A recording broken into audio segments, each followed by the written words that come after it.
station in physical reality of whatever energy state you choose to be in. You're going to see, coming up in many more ways, many different kinds of physical expressions of the energy states that are reflective of whatever definitions and belief systems you may be harboring within you. More and more and more will you get this reflection physiologically, not only in your physical reflective reality in terms of circumstances and events, but also many times within your bodies themselves, so that you can have a much faster way of telling yourself and letting yourself know when you may be either in or out of alignment with the frequency of your true being. This is nothing to be afraid of. It is a way to create a barometer within yourself that allows you an absolute certainty of knowing when you have diverted from the path that you are, diverted from the frequency that you prefer in your lives, and gives you the opportunity to realign much more quickly without wondering whether you are in or out of alignment. Your physical reality will be becoming much more reflective and much more responsive and reactive to these vibrations within you now. We have also told you that one of the barometers of contact is the relative position of our ship above the area on your planet you call Sedona, in that we are aiding and assisting in the balancing of the energy in that particular vortex, as it is one of the major vortices of your North American area, just as many other ships are helping to balance the energy of other vortices around your planet. I'll just put it this way: North America, and specifically the center point of the vortex in Sedona, happens to be our turf. Now, the last time we let you know exactly the position of our ship, the idea to understand is that as we get lower and lower and lower, and literally physically closer in our ship to the surface of your planet, that acts as a barometer to let you know how close you are getting to the idea of physical contact with our civilization and other civilizations as well. The last time we spoke of this, our ship was approximately 1,700 of your miles above Sedona. Today it is 1,000 miles.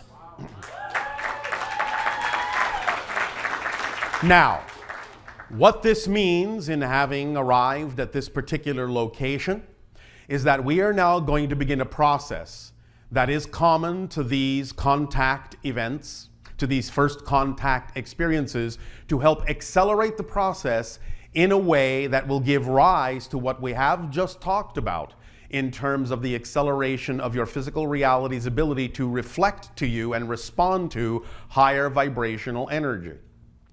We now call this process seeding the vortex. We will now be pumping our frequency and the frequency of the Yael, the hybrid civilization that will be one of the first hybrid civilizations that will make open contact with your planet. We will be pumping the frequencies into the vortex in a very deliberate way. In pumping these frequencies into the vortex of Sedona, it will spread out along energetic lines throughout your entire North American area and off into some of the oceanic areas as well, depending upon exactly where the connections need to go. It may overlap with other vortices here and there for a variety of reasons, but it will be a network of energy that now will very distinctly contain the frequency of our reality and that of the Yael hybrid civilization. This means that we are going to crystallize and amplify and magnify very strongly the idea of our energy in your reality, and that means as it infuses itself into your energetic field, the electromagnetic field of your planet, you are going to experience it more strongly as coming upon the kind of energy, at least for a little bit, a little amount, a little preview, a little hint of the kinds of energies in a more amplified way that you would begin to experience by actually coming into face-to-face contact with us or the Yael civilization. And what this means is, it is a very, very, very, very good idea to get in alignment with yourself very quickly. Because again, as the years progress in this window, these energies will be being pumped in more and more and more strongly. You will encounter these vibrations more and more and more frequently, and you will encounter the physiological reflections of alignment or misalignment more and more and more concretely in your reality. So we encourage you to make sure you are aligned with the vibration of your true self, and to be on the train you wish to be on, because the tracks will really start to split in this 2-year window and become much farther apart.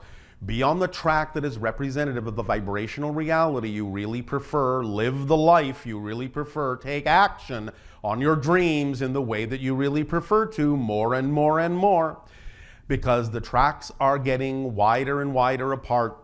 And you, with your own belief systems and your own preferences and your own energies, are going to know that it may be a little bit more difficult for you to switch trains when the tracks are that far apart if you're not on the train you wish to be on. So we encourage you to get moving and really start doing whatever you need to do as a process to really dig deep and clear yourself out of all the definitions that don't work for you, and really allow yourself to become transparent and clear within yourself about who you truly are. Because your physical reality, in that it is becoming, in a sense, more dreamlike, as you become also more refined in your energy and start matching the frequency of how you are creating the physical reality, then things in the physical reality can change and manifest much more rapidly when you are coming together as a vibration and dropping the differences in energy between what you think physical reality to be and what you think yourself to be. So you will be really experiencing the projection, the dream of physical reality, but it will always be reflective of whatever the strongest vibration is that you will be giving off. Now, because of this particular shift in energy and shift in frequency, there can be a few things we can now begin to reveal to you about the upcoming changes that we sense in your energy patterns over the course of the next few years. As we have already mentioned in a transmission, the fall of 2016 will be a moment where everything will change. Everything will change. Now, what does this mean? Some things will be readily apparent. Some things will appear to change relatively rapidly. Other things will not necessarily be apparent in that moment, but will establish the beginning seeds of change that will play out over the years to follow from that particular threshold moment of the fall of 2016. However, as we have often said, of course, there is really no such thing as a prediction of the future because it is in flux. There are many probable realities. So what we are about to say is representative of the sensing of the energy in your collective consciousness and individual consciousnesses that exists right now in the present, that are beginning to build up such a strong momentum, such a strong degree of probability energy behind them, that they are unlikely to divert and very probably may begin to manifest in your physical reality, and as we have said, come to a head in the fall of 2016, or at the very least, begin to plant the seeds for things that will open up over the few years after that. And you will be able to see that when those things change, you'll be able to trace it back to the fall of 2016 to see where the change began. So you will be experiencing more immediate changes and some more long-term changes, but most of them will be able to be traced back to their beginning in the fall of 2016. Now, let us first again explain the idea that expansion and contraction will be another way to begin to experience the positive and the negative mechanical realities, reminding you that positive is simply that which is integrative, collective, and expansive, connective, and that negative energy is simply mechanically segregative, disconnective, contractive in that way. And therefore you will find, based on the energy state that you prefer at that time or that you are creating at that time, that your physical reality will also begin to reflect the expansion and contraction in a variety of ways. So if you are more and more in alignment with your true self, you will find that many different kinds of events, circumstances, synchronicities, people in your reality will begin to really expand in a variety of magical ways. If you have a dominant energy of negativity based on the negative definitions that you may be continuing to buy into, and that is your primary state of being, then you will find yourself being disconnected from a variety of things, that your reality will begin to close in a variety of ways that will not allow you to know where opportunities lie. They will become invisible to you, and you will really need to work to clear yourself of those negative definitions before you will be capable of reconnecting to things that you may have initially been connected with. Allow yourself again to realize this is not to scare you, but to give you something to work with so that you understand more consciously and more intentionally what is going on in the mechanism, so that you can use it to your advantage and not feel that things are happening to you, but truly understand that life is happening through you. Now, again, on that note, in the upcoming couple of years, different things, as we read the energy now, are building up certain degrees of momentum in certain areas of your society. Number one, as we have said, initially, between your years of 2015 and 2017, and now with the highest probability focal point being sometime around the fall of 2016, your world will, in some way, shape, or form, finally realize that extraterrestrial life in some form is a fact. And you will no longer believe that you are alone in some way. You will know for a fact that life is possible on other planets. It will not just be a conjecture. It will no longer just be a speculation. Again, I remind you not to embellish this. We are simply saying that you will discover that life exists in some form on another planet. It might be a planet within your own solar system, and you might have discovered simply something like an amoeba. But you will know that it exists, and you will know that that means extraterrestrial life is highly probable. That will begin to change the mindset of your entire reality once you know that is a fact, to really accelerate the window of contact in those years between 2025 and 2033. But this is one of the first things that will occur, is the discovery of life in some fashion that exists on another world. The probability factor of this in that window of 2015 to 2017 is 98%. Now, you will also begin to experience certain things happening within different portions of the infrastructures of your societies. Because many of you are eager to transform different sociological aspects of your society in different ways, you will find that some of this will also accelerate. And one of the ways you may begin to experience this sometime again around the fall of 2016 is the highest probability, about 75 to 80%, is you will have an abrupt change in your economic situation. You may experience what you call a great economic downturn in what you call your financial structures once again.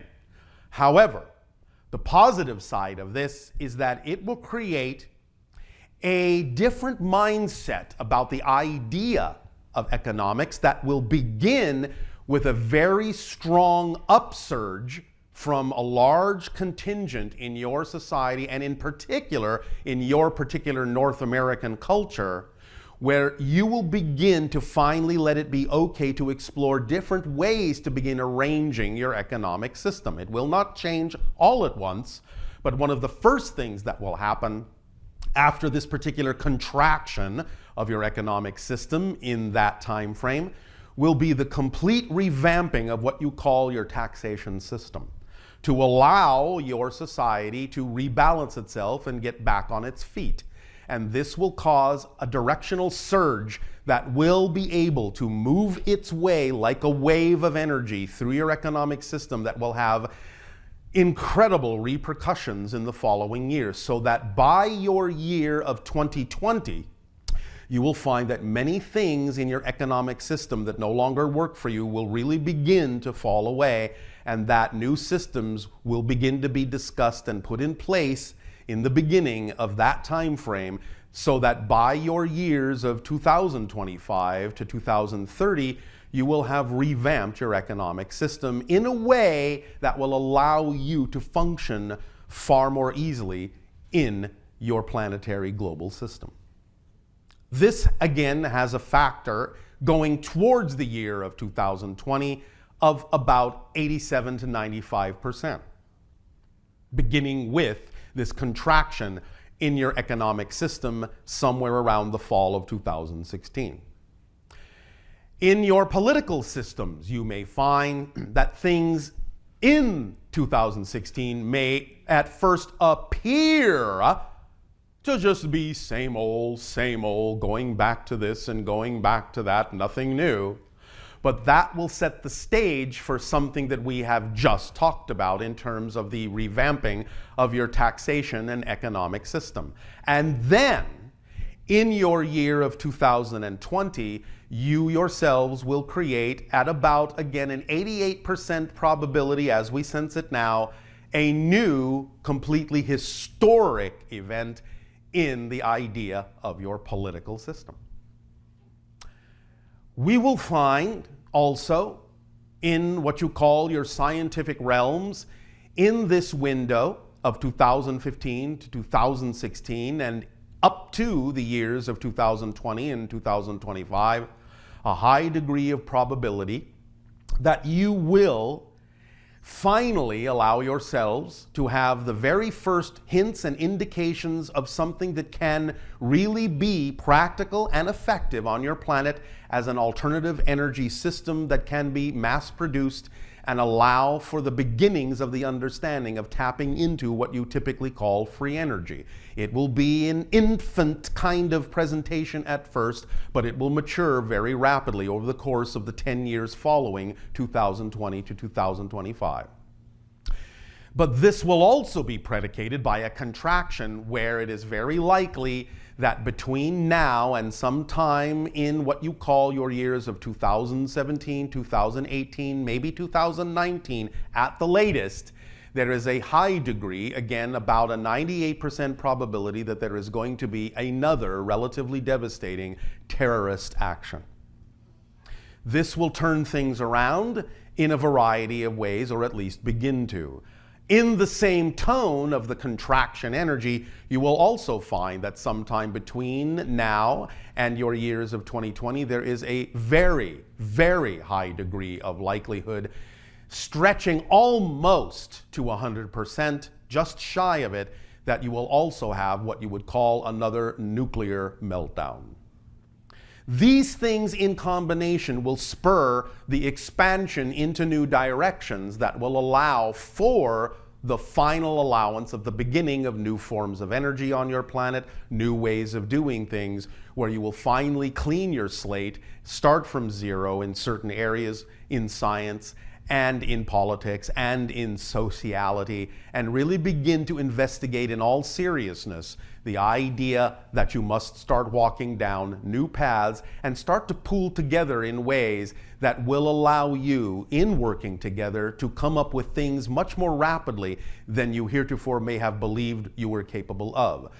It will usher in a new age sometime around 2020 that was similar to the idea of what you call your space race in the 1960s, where you know that in only one decade, you went from absolutely having no space travel capability at all to landing on your moon. And yes, you did land on the moon. Just to clear that up.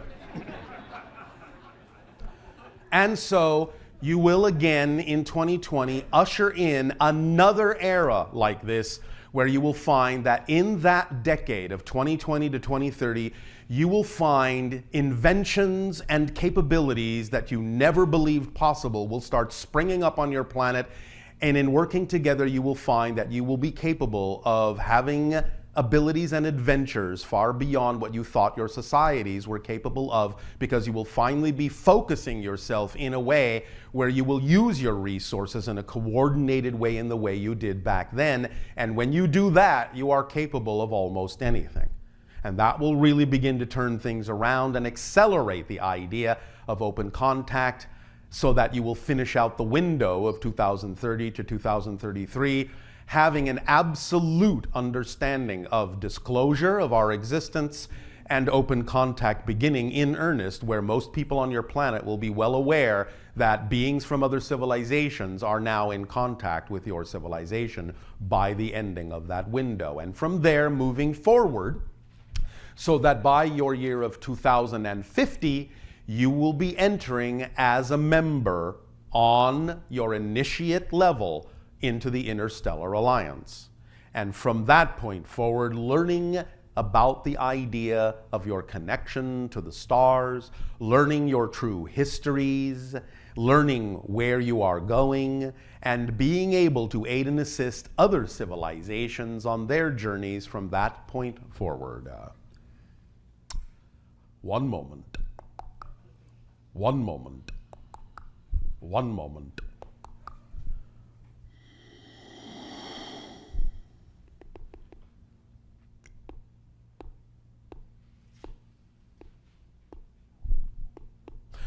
Over the next 50 of your years, you will also experience the idea of the rising to some degree of your oceanic levels as more of the ice on your planet begins to melt.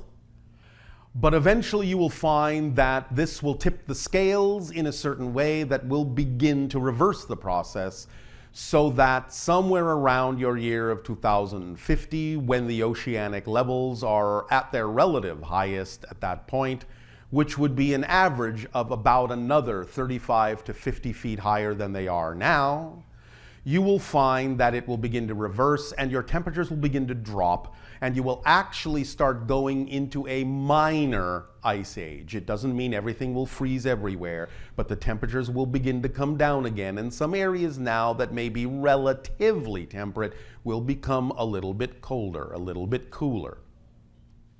And again, this idea will proceed very slowly into the natural cycle of things. But because this is a natural cycle that you have accelerated with your technologies and the gases that you are pumping into the atmosphere at a rapid rate, you will find that this entire cycle will also be accelerated, and this whole process will occur over the next 50 of your years and into that time, rather than taking a few hundred years as it might otherwise normally have done in the natural cycle. But that's all right, you'll get through it.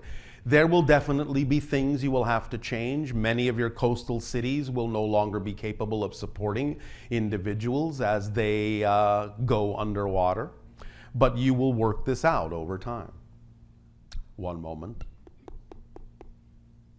You will also find a high degree of probability, again in the 90s, in the 90 percentiles, that by 2020 to 2025 at the latest, you will have been able to confirm historically the existence of Atlantis.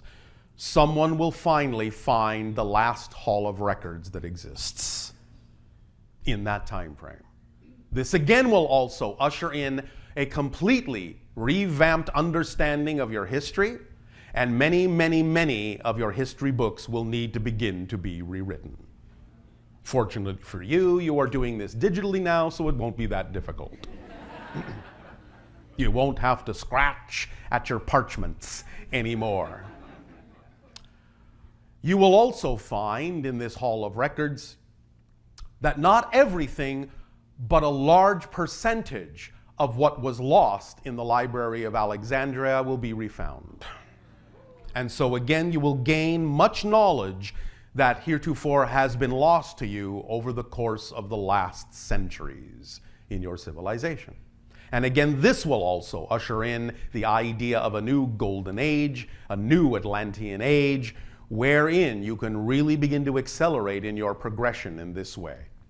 All these things and other things that we cannot yet speak of will begin to occur at this pivot point in the fall of 2016, some of which will be immediately apparent, some of which will be seeded and begin to be apparent in the following years of 2016 to 2020, 2025, and so on. But really, you will be crossing a very strong threshold there, and many different kinds of things will be changing, including the way in which many of these presentations and deliveries of informations from us and other civilizations will also take place, because as you accelerate, so do we, and as you are capable of aligning and receiving more information, you will receive that information in a variety of different ways. That is also part and parcel of the way that we initiate first contact with your civilization. So many of these exchanges, many of these kinds of transmissions will take on new qualities, new ways of being presented, and you will find that there is going to be a lot more interactivity in them, because you will be stepping up and more reflective of the kind of information that we are delivering to you right now and have been delivering for the past 30 of your years. And you will find that many of you will be far more capable of reflecting back all the things that we have been reminding you of that you already know. So we will call upon that knowledge, and we will invite you into many more kinds of interactive kinds of experiences to begin the process of getting used to the idea of interacting with the new vortex energy that will be being infused into the energy sphere of your world, so that you can practice really standing not only in our presence, but more fully in your own. Does that sound like fun? Yes. All right.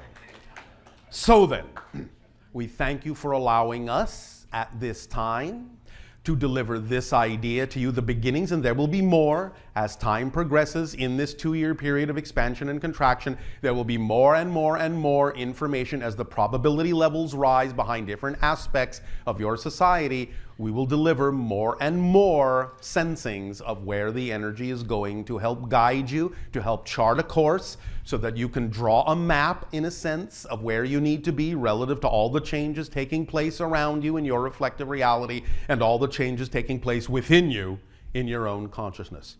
So begin to draw those maps, begin to lay them out for yourself on a personal level, each of you doing your own for yourself, guiding yourself, using the information for yourself, and know that the information being delivered by us is being tailored in the way that it needs to be, and just allow yourself to receive and use for your own personal benefit.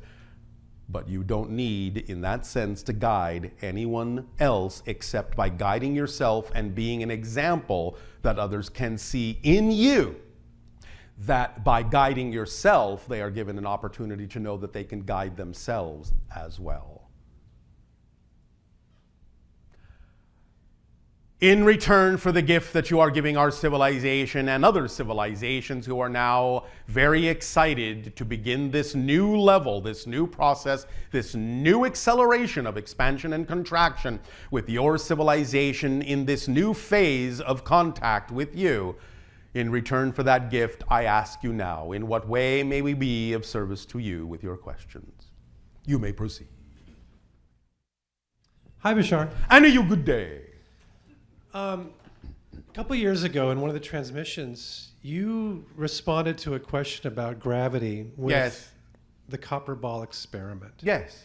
In the copper ball experiment, it was a demonstration of this notion that location is a property of every object. Correct. I've been thinking about that every day since. Oh, all right. And I want to talk about some ideas that came out of it. By all means. But first, I want to review the experiment so that all of us can do this together. Is that all right? Yes. Okay. The experiment is this idea. Many of you already understand how our ships travel from star to star, because we treat the idea of location as not a place an object exists in, but as an actual equational vibrational property of the object. So that an object existing here and then existing here are actually literally two different objects. Because when you change the locational variable in the object here, and impose upon it the idea of the energy of the locational variable of this location, the object must by definition cease to exist here and immediately and instantly exist here. And thus no travel in the intervening distance has actually occurred. The object has simply popped out of one reality and popped back into the reality somewhere else based on the new locational variable that you have injected into its overall vibrational signature equation. So the experiment to begin to practice this, to learn this principle, is to have a very, very flat table, very flat as you can get it, and at least 6 to 10 of your feet long, and have a very, very thin, as round as you can make it, thin copper sphere. Then you have the ability to extract from that sphere, either by striking it or through some other methodology, the actual tone, the signature frequency of that pure, very thin-shelled copper sphere that is hollow. When you extract the tone that is the signature frequency of that sphere, and then move the sphere to the other end of the table and extract the tone from the sphere there, location B. Then move the sphere back to location A.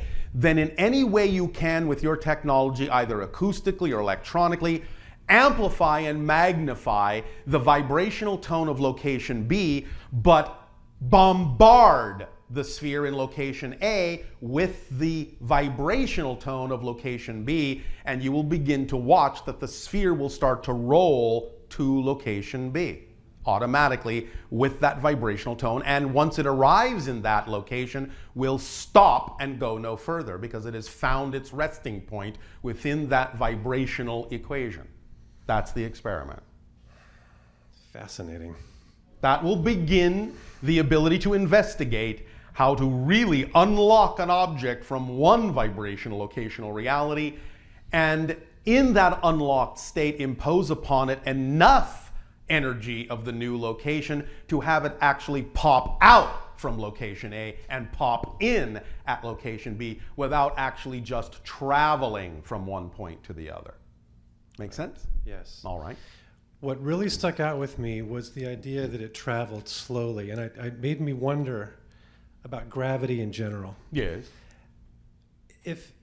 First of all, there's two things that emerge from this experiment. Number one, if a vibration can be detected, it must be radiating from every object. Of course. That means that the location of all objects in the universe radiate their location. Of course. That's how we create the navigational charts that our ships use to go from place to place, because once you understand the matrix of locational vibrations in a relatively limited area, it's relatively easy to extrapolate that out to the rest of the universe. Right. I assume there's a graduation of frequency that Yes. relates to location. Yes. Secondly, in a sense, it's turning the entire universe into the understanding of a rheostat. Right. The emergent idea that comes from the experiment is that objects will take on frequency and thus move to the location representative of that frequency. Yes. Because it's representative of that object in that location. I understand. Isn't that exactly what gravity does? I mean, right now our Yes. scientists talk about gravity in terms of warping space and thus objects And in a move sense, through. from one perspective, that isn't incorrect, but it's not the whole picture. You're still seeing just the side effect of the relationship Right. of frequencies with each other and the relationship of geometry with itself in certain patterns. Like, let's take a massful object like a neutron star, a highly dense collection of matter. Yes. It has a highly coherent gravity wave radiation because Yes. there's a lot of matter in one area. Yes. That radiates out, and any object in its vicinity takes on that frequency, and as such, it's drawn in. Yes. So that's the mechanism of gravity, isn't it? Yes. That's it. It It's is just information. re-identifying the locational variables within objects because it is powerful enough to do so. Right. It's powerful enough overwhelms to overwhelm the idea of their initial locational signature. And the objects around, like a sun or a star or whatever, Yes. they also take up the vibrations of those Yes. around them, and they wobble around a little bit. So it's this an interactive is, exchange. Yes, fundamentally it is an exchange of information. That's what gravity is. I knew it. Well, I've congratulations. been thinking about this every day. And now there's another component. I mean, we also have this concept we've seen called time dilation, frame dragging. Objects that rotate, Yes. planets have Yes, well, slight that's very time simply dilation. explained. It's part of the vibrational emanation is temporal, isn't it? There's a temporal Well, component. yes, but time is a side effect. But if you want to really look at it in the simplistic way, the most simplistic way possible, since you already know it's just space-time, it's really one thing that has expressions as space and expressions as time, yes? Right. So just look at space-time as the 100% thing. Look at it as a sliding scale. If you're at this end, you're experiencing, shall we say, less space and more time because you're not moving. You understand? Yeah. But if you go to this end, you're experiencing the idea of less time because you're occupying more of the space by moving. So anytime you move, you're using up the space component and not leaving enough room for the time component, and therefore time seems to slow down because the whole picture of space-time has to always equal 100%. So if you're occupying space 50%, time has to slow down 50% because there's no room for it to be moving at 51% if you're occupying 50% of the space by movement. So it's really totally just a 100% thing, and depending upon where you are in the sliding scale determines how fast or slow or how much you experience of space and time. Does that make sense? It does. All Now, right. let's have a little fun with this. Oh, all right. I thought we were having fun, but go Let's ahead. have some more fun. We talked about some things coming up, and I want to open the door to that in All terms right. of technology. Yeah. If we were able to detect gravity waves, I know we can't really quite do that. Actually, you already have. The high frequency gravity waves, is that what it is? Your scientists have recently conducted an experiment where they have, for the first time, confirmed the existence of gravity waves. Yeah. One of my clients is working on that. Yes. Well, so are many others. Yeah.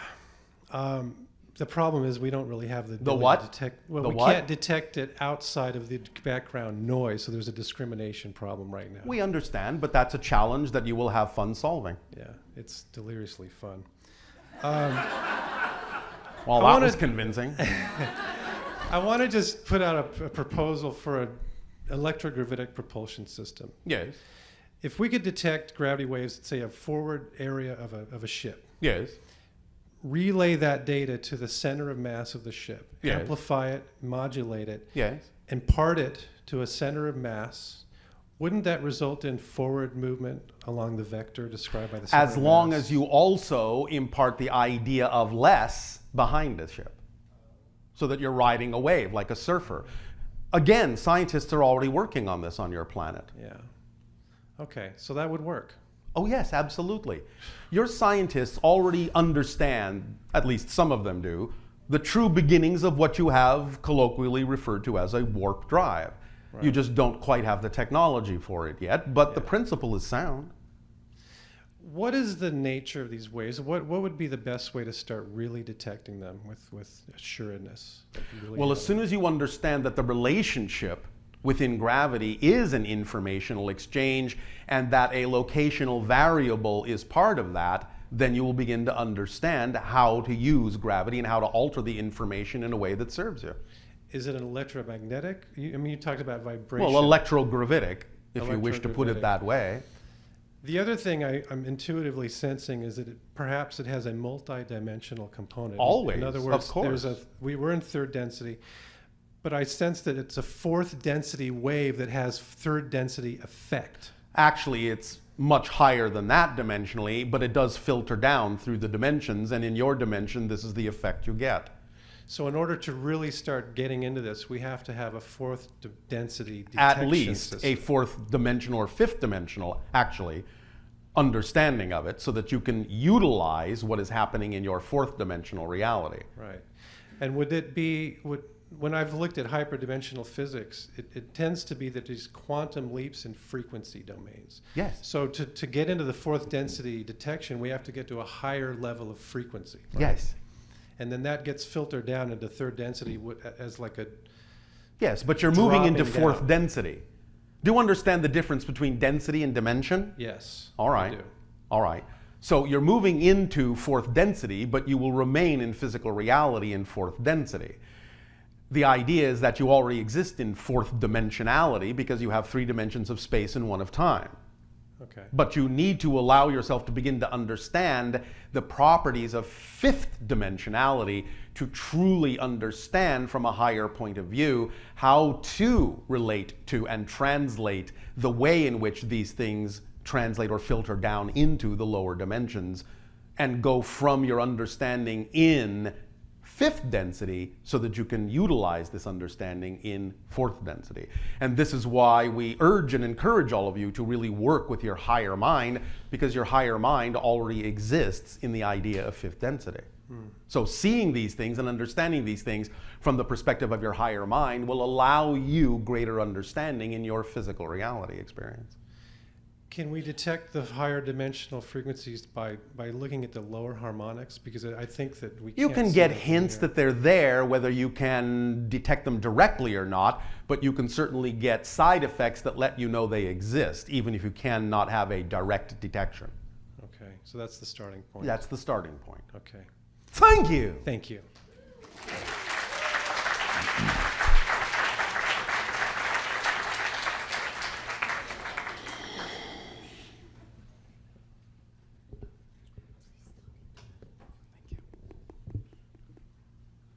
Hi, Bashar. And to you, good day. Hi, Ship.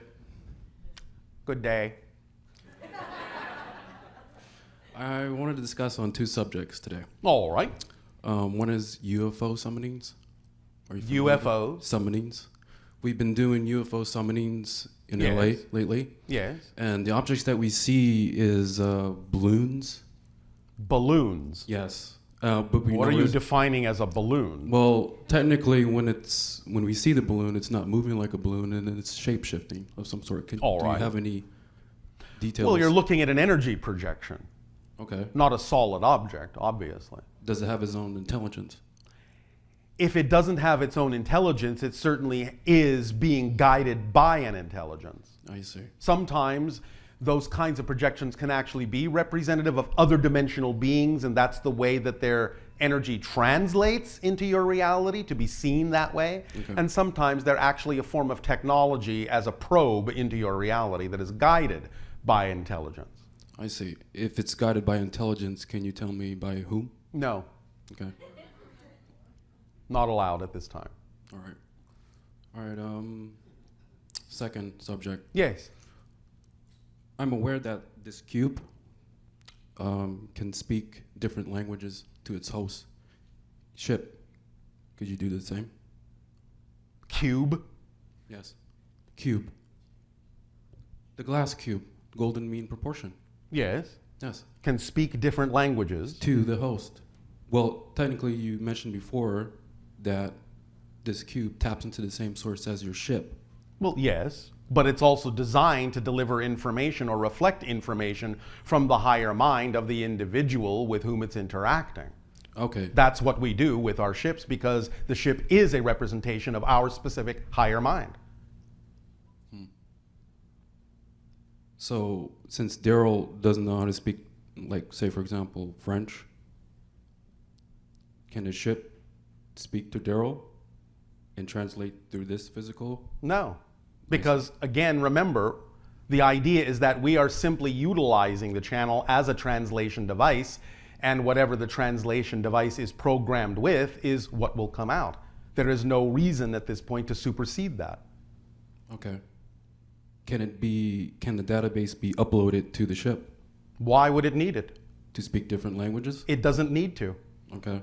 Because again, we don't speak any language to you at all. We're simply sending thoughts, which is much more efficient than actually having to learn a language, is just to find an individual already programmed with the language and make the vibrational connection. I see. Okay, last one. Chip, can you translate what my cube has to say? No, it's up to you. It's reflective of your higher mind, not ours. It's up to you. We're not going to translate your own higher mind's information to you in that way.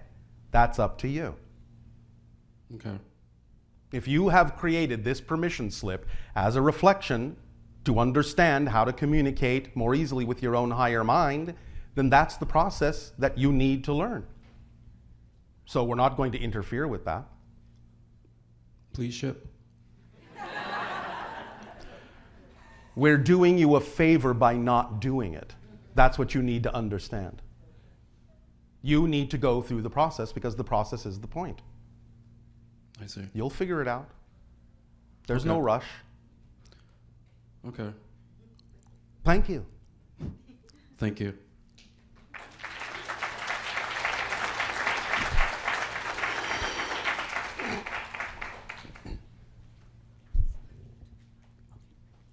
Hello, Bashar. And to you, good day. Thank you so much for everything you're doing. I'm so excited to be standing up here. We thank you for allowing us to reflect back to you what you already know.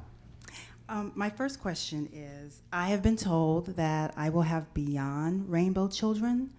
Can you expand on what that means? As what are beyond rainbow children?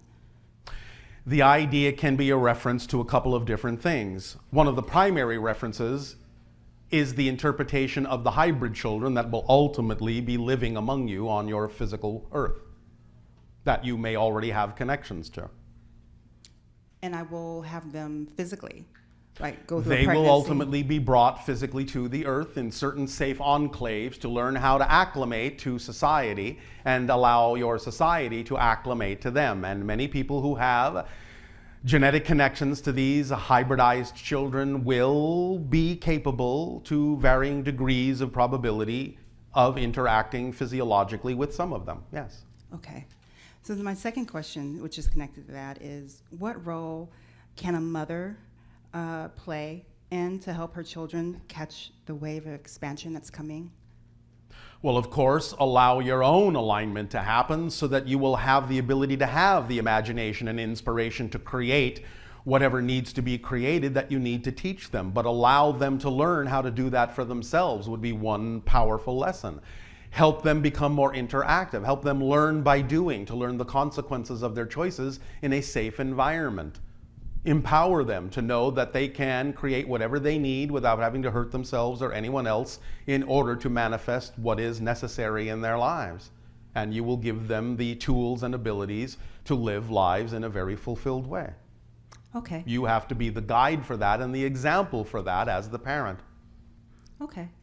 On Friday's transmission, Yes. I bought a beautiful crystal. It's called the celestial quartz. Yes. And thank you, Kirby, by the way. And Bashar, I took it home. Well, it was talking to me on the way home. Yes. Did you have a nice chat? I did. All I right. did. And the next morning, I felt I was being realigned. I Yes. felt like Well, you were realigning yourself. Again, please remember, this is what permission slips do, is they allow you to believe you have permission to realign. And the chat you were having is with your own higher mind, okay. being reflected back to you by the crystal. This is what we were just saying to the other individual. This is what the process is all about, is learning how to receive the communications from your own higher mind through whatever permission slip you have attracted yourself to or created for yourself that allows you to give yourself permission to open up to that communication more easily. And then you realign. So then this morning, Yes. I discovered I had a negative belief. Oh, all right. Congratulations. Thank you. Because I immediately thought, oh my God, all my other crystals are being neglected because I'm having Oh, such a poor great... little crystals. And then I said to myself, oh my Lord, you're having a negative belief system here. Yes. I guarantee you, crystals know how to take turns. So yeah, so I thought I have to share that with Bashar today if I get that. All right. Well, thank you. And then I have And thank you for crystallizing that understanding within yourself.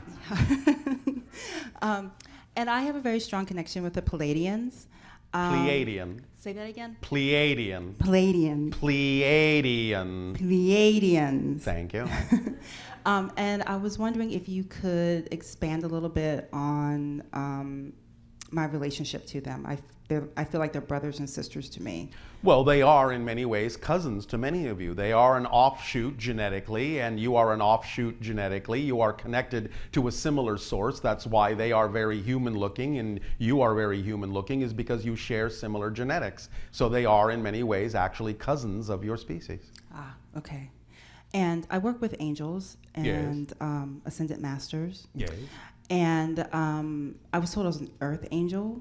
Do you all have something like that on your planet? Like you have... We have many different kinds of beings that visit us and that we interact with. Okay. But what are you referring to specifically? Angels. Do you all... We understand that there is angelic consciousness that can be interacted with. And you do work with them? Well, we can commune with them. Okay. If you want to say that that's working with them, then yes. Ah, okay. Not necessarily in the way that you might choose to. Okay. Okay. Very interesting.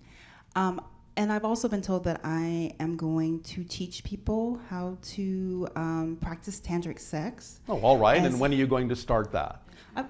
Next year, hopefully, after I'm done with graduate school. Is this something that excites you? Yes. All right. And I was wondering if you could expound on the benefits of tantric sex. You already know the benefits. True. Thank you. So it is about elevating yourself and becoming one with all When that used is. in the appropriate way, of course. Very interesting. Does this help you? Yes, it does. It solidifies some things for me. So thank you, Bashar. I appreciate everything and for you answering my questions. Oui, sans rien. Oh, thank you.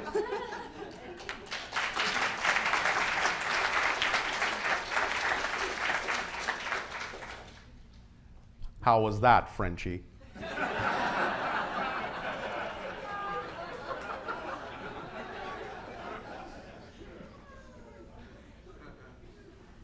Hi, Bashar. And you, good day. Could you please Speak up, speak up. could you please expand on the concept? We heard recently that all choices are experienced holographically. Well, your physical reality is just a projection. Are you talking about the idea of the template level reality? Where you lay out the blueprint of what you will experience in physical reality first? No, the nature of my question is there is one version of me in this room, and there is another one which is not in this room. And You're talking about parallel reality? Yes. All right. Well, there's an infinite number of parallel versions of you. I understand when it is like a number of stills. Yes. But from my focus, I see it as a linear progression. Of course. So there should be another focus that sees a different linear progression, Yes. a different version of me. And that's what creates the different parallel reality experience.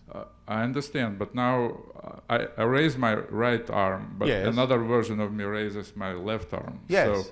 So, Actually, to be more accurate, another version raises his left arm, Yes, not his. yours.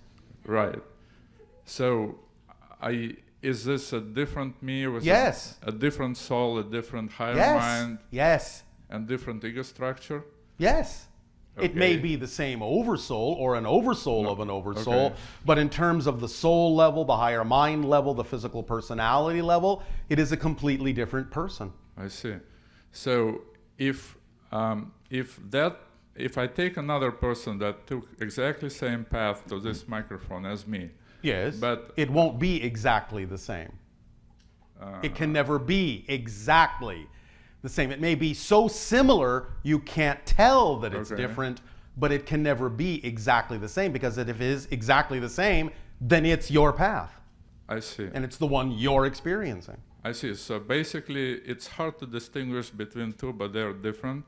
Yes, it can be very difficult, although of course there are versions that are very easy to tell apart because they're very different. I understand, but my question is about my example of right and Yes. left arm. Yes. So one version of me came with a right arm up, and the other one, which was very similar, Yes.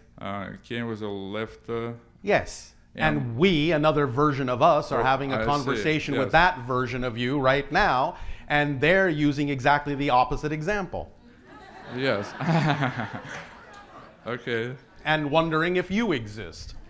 I see. But again, the soul, the two different versions, those two different versions, they have different souls. Yes, because a soul is an individuated expression from the oversoul that oversoul. then Okay. gives rise to the idea of the higher mind and the physical personality for the purpose of having a specific experience. It's see. a specific focus. A soul is an individuated specific focus. I see. Okay, that makes sense. Yes, I know. That's why I said it. No, I appreciate you clarified it. Oh, all right. Thank you for allowing the clarification to occur within your consciousness. Mm-hmm. And also, thank you for allowing the clarification to occur. Oh, and you, and you, and you, and you, and you, and you, and you. And all the different versions and different parallel realities asking similar questions. I see. But then, if I look at the spectrum of versions of me, then there are versions that are very close, and then there are versions that are not very similar. Correct. Like, how far does it go? Is there a version of me that is like a kangaroo? In a way that can happen, but then it's not really a version of you, is it? Yeah. So it's like a certain spectrum where I retain my. Where you retain your sense of your identity as the Identity, you I see. think yourself to Okay. be, yes. But then there is the crossing of a threshold where the overall consciousness is expressing itself so differently that you may no longer relate to it as anything having to do with what you think of as yourself. Even though, of course, all consciousness is made out of the same one consciousness. And on that level, everything is an expression of the same one thing. Okay, I see. But we're talking about different levels here. Now, the exchange of information between different versions of me, so Yes. let's say the other one didn't take this trip and I'm here. Yes. Can I draw on that experience? You always do. It's I do. automatic. Okay. You don't always have to know that you're drawing on it. In a sense, you could say that the two versions that we're using in this illustration actually drew upon each other in a very, very, well, just say, symbolic way. You could say you just had a conversation with each other and one of you said, I'm going to ask him the question, but I'm going to raise my left hand. You ask him the question and raise your right hand, okay? All right. So you do already do that, but you don't have to know you're doing it. I see. So when sometimes I know when I'm in a environment where like there's a choice, different choices, and Yes. I know the outcome somehow. So does Yes. this mean that I actually communicated with my other self that already took What that it means choice? is you became the other self. You shifted your see. consciousness to then see through Okay. the eyes of the other self, which doesn't negate the self that was there. It's just no longer your focus. I see. So I kind of peeked through the eyes of the other me. And you may have actually stayed on that path. I see. And See, the idea is that you are changing billions of times per second. And the idea is that what you consider to be a kind of very linear path is actually like this. You're changing to different versions and different parallel realities all the time, but allowing yourself to make sense out of it linearly because that's the way it is representative of the path that you desire for what it is you need to experience. And so it seems linear to you, but it's actually all over the map. I see. So when I'm considering choices, I basically go back and forth between different versions of Yes. and focuses. Okay. And when you act on things and make decisions, that's when you really crystallize I it. see. I see. Makes sense. Yes, I know. Again, that's why I said it. Thank you. The question. One more. Yes, the last one. Yes. This unexplainable fears, and there was an example, fear of flying. Somebody had a fear of flying, and they found that the reason was another incarnation was a pilot and shot down during the war. Yes, we understand. But again, it's not because they actually were that person. You can create the experience as if you were that person. But the way it's happening is you're simply making a cross connection from one present to another present experience, and you are drawing upon that experience to aid and assist you in the theme you chose to explore in this life. And because you are experiencing that connection from a linear space-time perspective, you translate that present connection as a memory. I see. But going back to the discussion about negative beliefs, Yes. It's not for that person, for that particular physical focus. It's not a belief per se, because it's an experience that is related to from another incarnation. So Yes, but your beliefs are going to determine which connections you make to draw upon.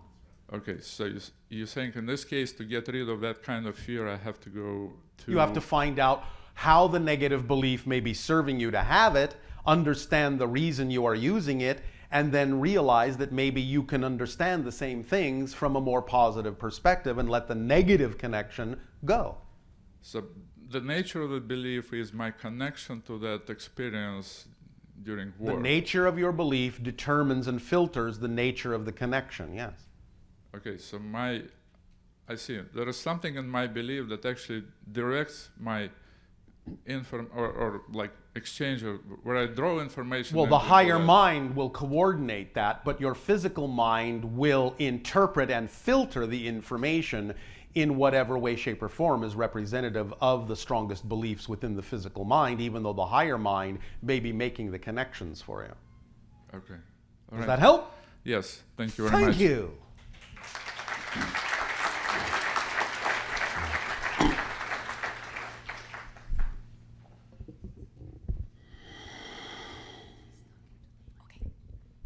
Hi, Bashar. And a you good day.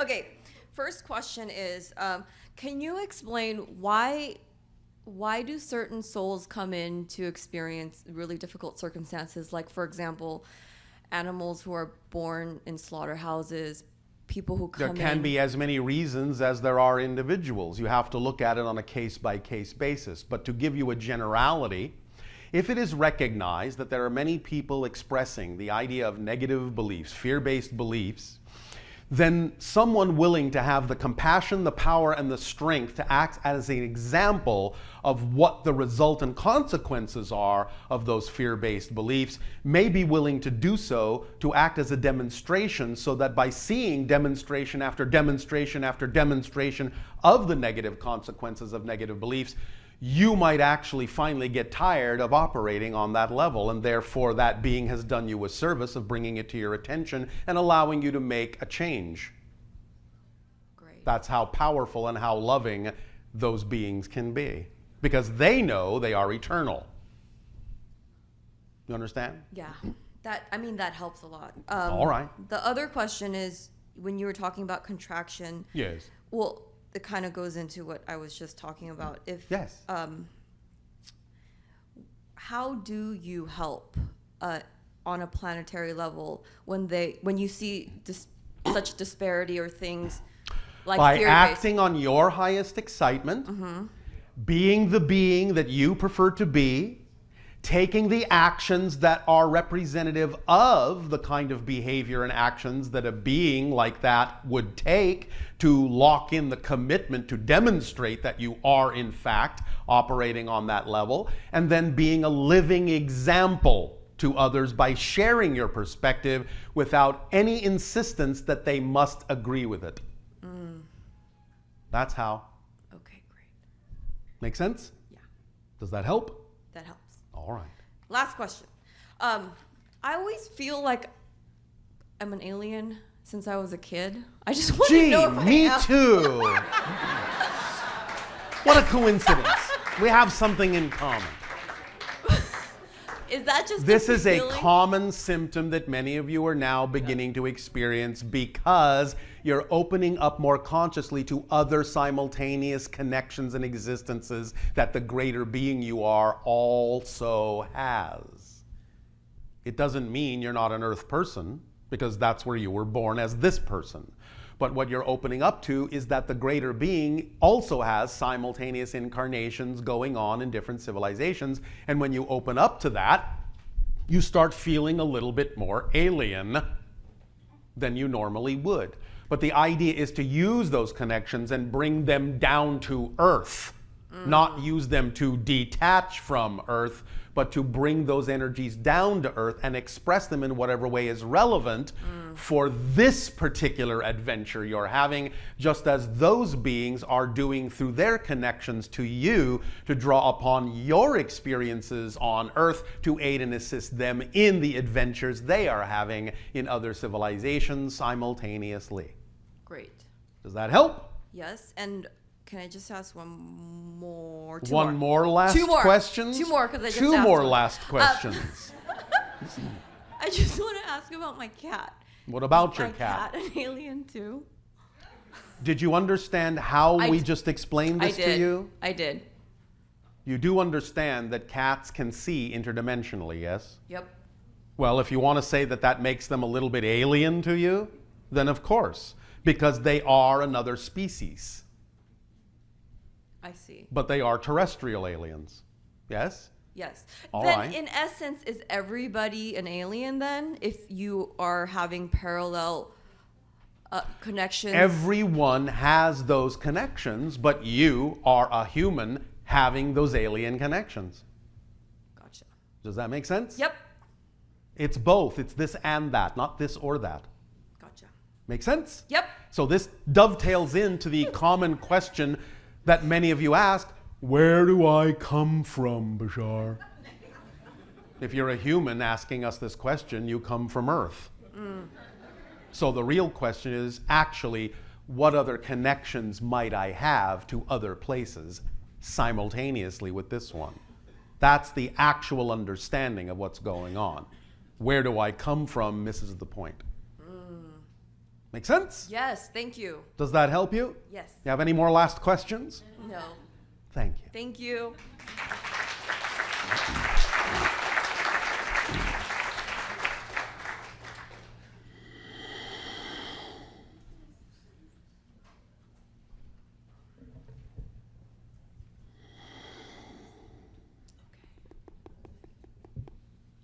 Hi, Bashar. Anna, you good day.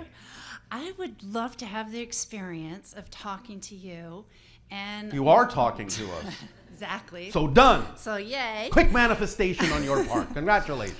And on top of that, leaving here, having moved through many multiple frames. Yes, well, what's And- stopping you? You're doing that all the time anyway. Of Well, course you're moving through can multiple I use frames. you as my permission slip to move? What do you think you're doing in a right now? faster way. I know I'm excited to be here. Well, then So- how do you want to use the idea of this interaction to accelerate yourself? Well, there's an area in my life that I would love some faster movement on Such to get as? to where. Such as? Can you be more specific? Yeah, I would love to have more vibrant, strong health. Just Well, what be- stops you from doing so? I don't know. Sure you do. Okay. Are you digging down into your negative belief systems to see how you're holding yourself back? Let me Well, ask yeah, you the I'm aware of question them. in another format. Okay. Let me ask you the question in another format. All right. If you were experiencing what you considered to be full health, what would you be doing differently than you're doing now? I would do a lot more of my artwork and working on my business. Are you telling me that your state of health prevents you from doing artwork?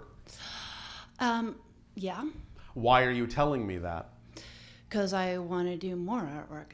And in what way does your so-called state of health prevent you from doing more artwork? I have What to. is the form of artwork you are referring to? I do oil painting. And in what way does your state of health prevent you from doing more oil I painting? lay in bed sometimes. I'm not feeling well. Can you not paint in bed? No. Why Well- not? Well, I get depressed too, and I don't. I beg your feel pardon? good. Depressed? Do you understand what depression is? Nope. I will explain it to Okay. you. Every single one of you has a natural state from time to time called compression. When you are searching for answers you know cannot be found in the outer reflection of the world, you withdraw within where you know all the answers actually lie. Okay. But that's a natural state, compression. And then when you discover and redefine yourself in that compressive state, you reemerge as a new person. When you define the act of compression through a negative belief system, you experience it as depression. Because then it prevents you from using the natural compressive state to find the answers that you seek, because you've imposed a negative definition on the experience as if there's something wrong with going within. Okay. So change your definitions, you will change the experience. Okay, so embrace it. Is All that what right. you're saying? First of all, embrace that you have the negative definition that is turning compression into depression. Okay. Recognize that it's in your control to change that by discovering what negative definition you would have attached to the concept of compression that would make it be experienced by you in a negative way. Once you discover and identify consciously what that negative belief or definition is, you will realize that it makes no sense to hold on to it, it's illogical, and you'll drop it. And as soon as you drop it, you will start feeling that particular action as compression in a more positive way, and you will use it more positively to redefine yourself and re-emerge as a new person more intentionally, more consciously. Thank you. Do you think that I will leave here? Do I think? Change? Yes. Doesn't matter what I think. Do you believe you will? Yes, I do. Then what I think doesn't matter. Okay. Well, it's been lovely to talk to you. And you as well. Thank you.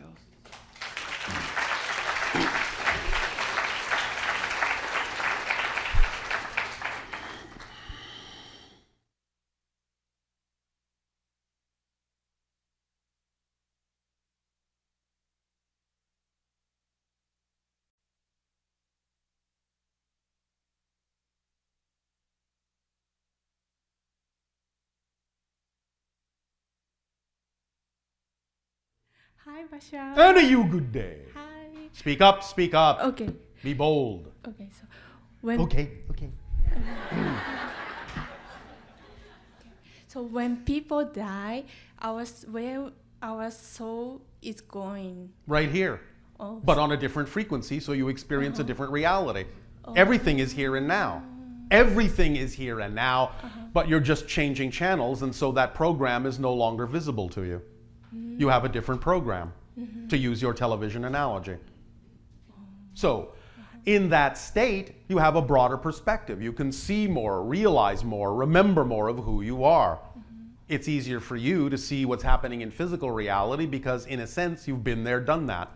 And so you're coming from a mountaintop perspective, so to speak, and looking down into the valley, whereas physical reality is more like being down in the valley and not being able to see around the next mountain. So you have a higher frequency, and that means you have a higher perspective. Higher frequency equals higher perspective, higher point of view, and more capability to see more of all that is, and more of who and what you are. And more things are probable to be experienced. As soon as you imagine them, you experience them, because space-time doesn't work the same way on the spiritual level. Things that you imagine manifest instantaneously and can seem very solid to you, even though you know you can change them with another thought. This is one of the things that happens. It's like waking up from a dream and remembering that the dream was just a dream, no matter how real it seemed, and that now you're awake, this is who you really are. That's what it feels like in spirit. There are many different kinds of things you may experience in the transition from one state to another, such as what people have reported as the so-called tunnel of light, which is just another way of translating the shift from one dimension to another. And the idea of life review, now that you realize there are fewer barriers between you and everyone else, that you're all connected, you begin to experience all the things you've done in this life and all the consequences of those things you chose to do, because now they're all really part of you and there is no separation or segregation anymore. And you have the freedom to interact with many different kinds of beings on that level that come and go, who are also capable of being far more flexible in their consciousness. And you can make many different kinds of decisions of what to experience next, including, if you wish, the idea of continuing the same life in a parallel reality, never knowing that you just died. If that serves you. Yeah. Thank you. Many people on your planet who have close calls. Oh, I don't know how I got out of that one alive. Sometimes you didn't. But if you decimated your body to the point where you can't be revived, then you still actually are given the choice. Would you like to continue in a parallel reality that's so similar you won't know the difference? Some people say yes. And then they just think, well, that was a close call. I don't know how I got out of that. Or they don't even remember that anything happened that might have caused their death. Many people on your planet have died over and over again and simply popped into your reality from other parallel realities, continuing the version of the life that exists here. It is very much more flexible and malleable in terms of the choices you have and the things that you can do than you think. The nature of your beingness is truly multidimensional. Begin to really learn that. Does this help you? Yes, thank you. And also, I have one more question. Yes. I met the one spiritual healer, Yes. and he can heal the person who is a cancer, the terminal cancer. He doesn't heal anybody directly. Nobody heals Yeah. anybody directly. But he gives off a vibration that if the person matches the vibration, they will be allowed to heal themselves. So he gives off a vibration that might be very conducive to other people matching it so that they will then heal themselves by matching the frequency he's giving off that is representative of the healed state. Oh, yeah. Make sense? Yes. All right. Thank you. Thank you.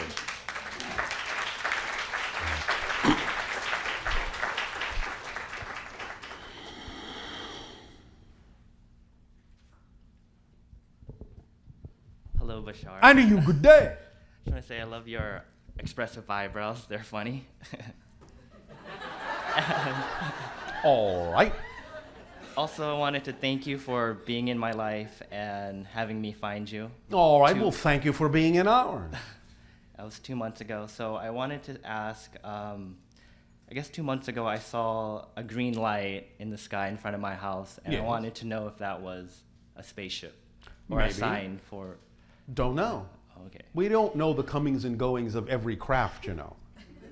Okay. In the same way that you don't know the comings and goings of every airplane and the airports on your planet. Okay. But if it is something that reflected something to you in your consciousness that made you wonder about it, then the real question to ask is, how do you want to use that experience? What does it do for you? What did it get you to think about that otherwise you may not have thought about? And in that context, it is always accurate, whether it's actually a craft or not. Because there are many things that your higher mind will do, many things that you will do for yourself in that way that may not necessarily be as prosaic as an actual craft, but may serve the same function because you know what it is that will actually trigger you to look in a different direction, to think about things you didn't think about before. So it's really about the effect more than it is about what is the actual object doing that.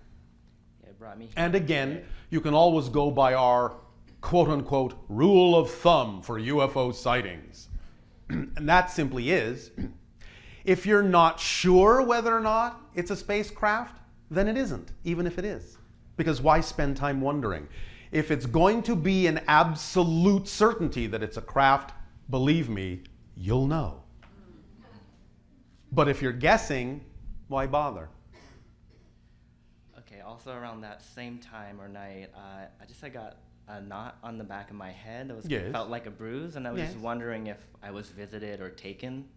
Yes. Okay, thank you. No, I had nothing to do with it. Okay. But you're welcome. Can you tell me more about that? I can tell you that you experienced a visitation from the beings that you typically call the Greys. Okay. Readjustments were made. So that's what brought me here today, and I guess the permission slip is, can you expand on homosexuality and being gay, bi, or transgender Yes. on this society? Well, many people on your planet have been raised to have a lot of fear about all the different kinds of energies that everyone contains. So many other beings on your planet have decided that they will act as an example of the different kinds of energies and the different kinds of expressions that a human can represent. And therefore, your society is full of all sorts of different ways of representing the concept of gender and sexuality and expression and consciousness to give everyone an understanding that you are far greater and have the ability to express yourself from far more directions than you think, and help people loosen up their fears about what it is they contain so that they don't have to fear reflections of those things when they show up in their lives. So you're helping each other get used to the idea that you're really a multidimensional being and can express yourself in a number of ways. And these people, like, they fall in love, like, from the heart to heart, or heart falls in love with another heart, no matter of the body. Well, yes, in a sense. Because if a consciousness vibration recognizes a compatible consciousness vibration, then there is always a purpose to that attraction. And the purpose fundamentally is always in any relationship that everyone involved in the relationship aids and assists the others in the relationship to learn what they need to learn to become more aware of more of who they are. That's what relationships are for. And therefore, of course, that can happen from many different directions, in many different ways, through many different expressions, to reveal the differences within your consciousness. Right, thank you. Does that help? Yes. Can I have one more question? That was a question. Okay. Now I suppose you want another one. I was wondering if I was indigo, or I have, like... You do have some indigo vibration, yes. As we have said, what is your age? 27. Yes. The people that have been being born on your planet for the past 30 years or so are not just a new generation, they are a different species. There is more activation of the genetic markers that were originally created in Homo sapien by the Anunnaki. You are already all a hybridized race, but some people now will allow themselves to remember more of who they are more quickly by entering your society at a later date than others did, to bring through the recognition that it's all right to express more of what you are as a being and to remember more of who you are. So many people call that an indigo vibration because it is a higher frequency vibration, but most of the beings in the last 30 years are truly another species because new genetics are opening up within them that have been there all this time but have been dormant. This is one of the ways in which you will proceed in the natural evolution towards becoming, as a planet, the 6th hybrid race. So that feeling that I have inside my, was it heart or stomach or anxiety, is that a part of it? Of Yes. Being indigo? Yes. Okay. How do you wish to use that in your life? How do you wish to use it to expand your reality and act on your passion more readily? I guess I thought it was depression or something else.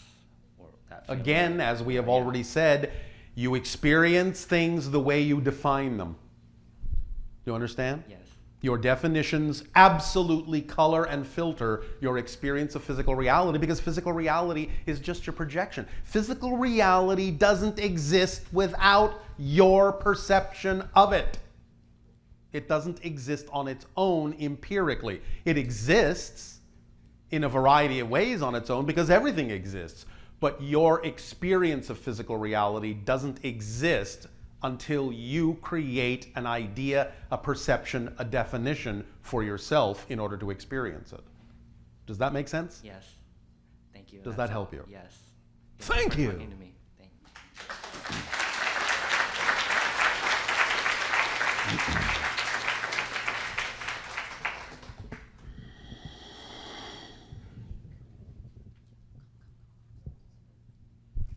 Hi, Bashar. I know you. Good day. So I'm a very grounded person, and I find it very difficult to connect, like you speak about, a higher frequency. You know that that's just a belief, yes? So that's my belief, and I was wondering if you could support me on how to shift. All right. to Well, do first something. and foremost, what positive things do you get out of being a grounded person? Because obviously there is benefit to being grounded, yes? I like to think I have a clear perception and a balanced mind to. All right. To Any take other on positive issues. things you get out of being grounded? I'm not sure. Well, how about if you first feel that you are a very grounded person, that grounded state is what will actually give you more ability to explore ideas that many people feel might actually sort of unground them, but you're so grounded that that won't happen. You'll remain balanced. How about that positive definition? So you don't have to fear that the exploration of things that might seem a little bit heady will unground you, because you are so used to the idea of what the vibration of grounding is that you can use that to balance yourself and remain grounded in whatever way you really need to remain balanced in the way you need to, while you're exploring these high vibrational esoteric things that maybe other people find takes them sort of out of the physical realm in their head. Well, I find that I have difficulty processing those like higher frequencies and staying with it and understanding. Yes, but that's just because of the idea that you have, while being grounded, a contrary definition that exploring those things will make you ungrounded. But I'm telling you it won't, because you're grounded enough to handle it. That's what I'm telling you. You need to find the definition that says you will unground yourself. And once you find that definition and realize that it doesn't have to be true for you, you'll be more capable of exploring and understanding those things, because you won't also have the fear that exploring those things will unground you. So give myself the permission slip to go there. Knowing that it will not unground you. Okay, thank you. Yes. Next question. I have a lot of passions, but I have a difficulty committing, especially career-wise, what I'd like to do. Well, what is your highest passion at this moment?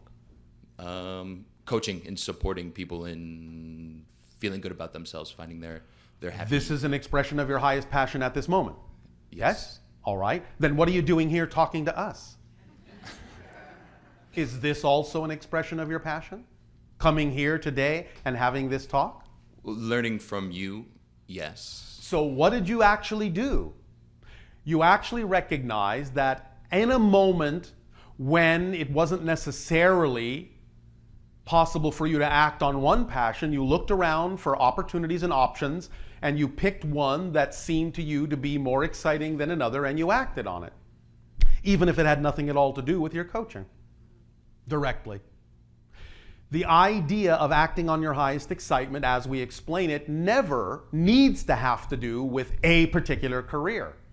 We are just telling you every single moment, whatever options are available to you, no matter how small they may seem, whether they seem connected to anything else or not that excites you, if there is at any moment one option out of all the options available to you that is more exciting than the others, that's what you act on to the best of your ability, with no insistence on what the outcome ought to be. And if you just keep doing that, it will expand into synchronicities and situations and opportunities that will allow you to express all other forms of expression of excitement as well, because all excitement is connected. It's all one thing expressing itself in different ways. So following the thread, however it appears, will always lead you back to the other forms and expressions of excitement. So just as you chose to say this is exciting for you to do today, to receive this information in this way, then the next thing you choose when you leave here ought to be whatever is most exciting, even if it seems completely unconnected on the surface appearance to anything else you already are aware of that excites you. Excitement, when it comes in whatever form it comes, is a direct communication from your higher mind saying, this is the next thing to act on. Follow me, follow me, act on me, act on me. That's what excitement is. And when you do that, you will find that it will organize itself synchronistically in such a way so that all the things that are expressions of your excitement will, to whatever degree they need to, support you in whatever way you need to be supported to allow you to continue to act on and expand your excitement, because it's a complete self-sustaining, self-perpetuating, self-guiding kit. Does this make some sense? It does. Is this sinking in to your grounded self? Yes, it's sinking in. It really is just physics, you know. If you want to talk about it from a grounded perspective, it's just physics, it's just resonance, it's just frequency, it's just vibration. What you put out is what you get back. It's that simple. It's just a machine. It doesn't have a mind of its own. Whatever you put into it is what it's going to reflect back to you. It's just a mirror. It can't make a different expression than you're giving on your face. But it will always reflect back exactly the expression on your face, so you always know what state of being you're in. You use it as a guiding mechanism. And if something seems out of alignment and you're uncertain, you have the idea of self-doubt, then you can use the feelings, the thoughts, the behaviors, what's going on synchronistically to help guide you and bring you back into alignment if what you're seeing as a reflection is not representative of what you prefer it to be. Own it and then change it. Does that make sense? It does. But it's all based on what you believe to be true, what you define to be true. So if you find that you are confused about that and your state of being, find out what kind of definition you would have to buy into to create the experience that you're having, to create the things you're feeling, to create the thoughts you're thinking, to create the behaviors you're demonstrating. It all works backwards to the blueprint, to the definition. Does that help? It does.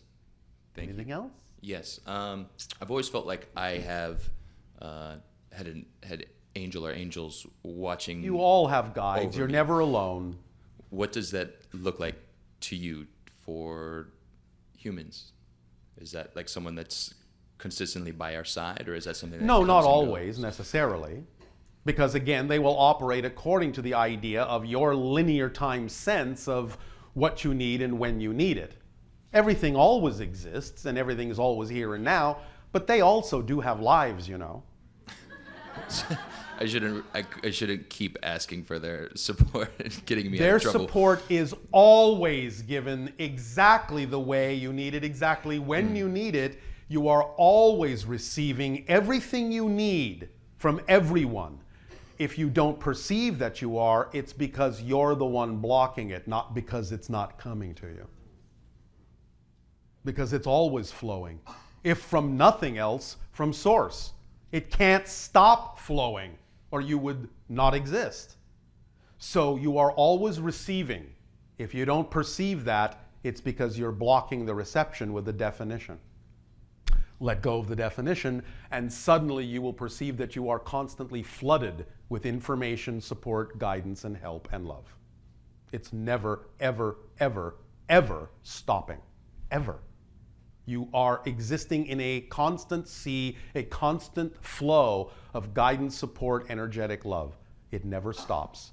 If you don't perceive it, find out why you're blocking it. All right? Thank you, Bashar. Does this help you? Very much. Thank you.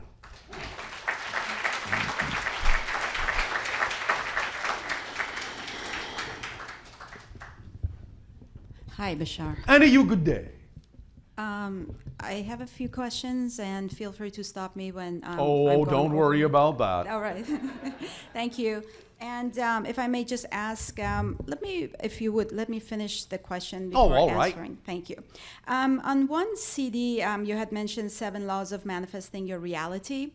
And it said that on one of the steps, it said you have to believe that what you want, you can step into that reality.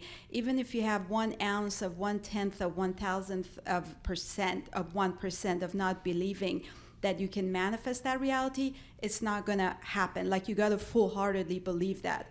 So I'd like to know at this point, if I'm in the middle of my stepping stones called my day jobs, how can I stay in a positive place when I'm kind of still shifting the belief system? Obviously, I'm not 100% there, or I would be in that reality, to keep a clear path to step into that reality.